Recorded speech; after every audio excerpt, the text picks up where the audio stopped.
será mi piel junto a tu piel। चुड़ैल वाली कहानी। किसी समय की बात है, एक छोटे से गांव के पास एक पुराना सुनसान हवेली खड़ा था। गांव के लोग इस हवेली के बारे में अक्सर डरावनी बातें करते रहते थे। उनका कहना था कि इस हवेली में एक चुड़ैल रहती है, जो रात के अंधेरे में अपने शिकार को पकड़कर उन्हें मार डालती है। लोग कहते थे कि चुड़ैल का रूप बहुत सुंदर होता था, लेकिन जैसे ही कोई उसकी ओर बढ़ता, वह अपना असली भयानक रूप दिखा देती थी। रामू रात के समय हवेली के पास पहुंचा।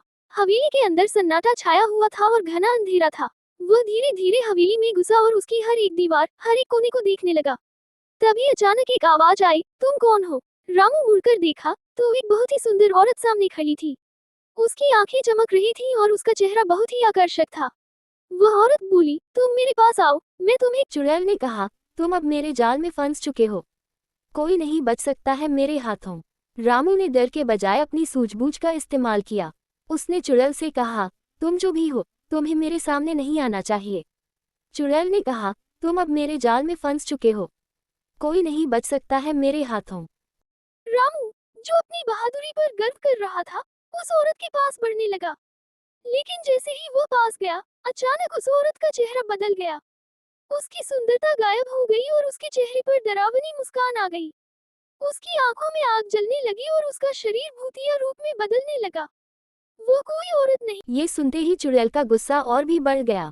वह रामू को पकड़ने के लिए आगे बढ़ी, लेकिन रामू ने तेजी से दौड़ते हुए हवेली के बाहर भागने की कोशिश की। चुड़ैल उसके पीछे भागी, लेकिन रामू ने हवेली के बाहर आते ही जोर से दरवाजा बंद कर दिया, जिससे चुड़ैल बाहर नहीं निकल पाए। रामू ने समझ लिया कि चुड़ैल हवेली के अंदर ही बंद रहती है और उसके बाहर जाने का कोई रास्ता। रामू ने गांव वालों को इस घटना के बारे में बताया और सबको समझाया कि कभी भी ऐसी जगहों से दूर रहना चाहिए जहां अंधेरे में कोई छिपा हो। अब से कोई भी उस हवेली के पास नहीं जाता और धीरे धीरे गांव में शांति वापस लौट आई। सीख: डर से बचने के लिए हमें हमेशा सतर्क रहना चाहिए और समझदारी से काम लेना चाहिए। ये कहानी कुछ ऐसा ही माहौल देती है जैसे चुड़ैल की लोककथा।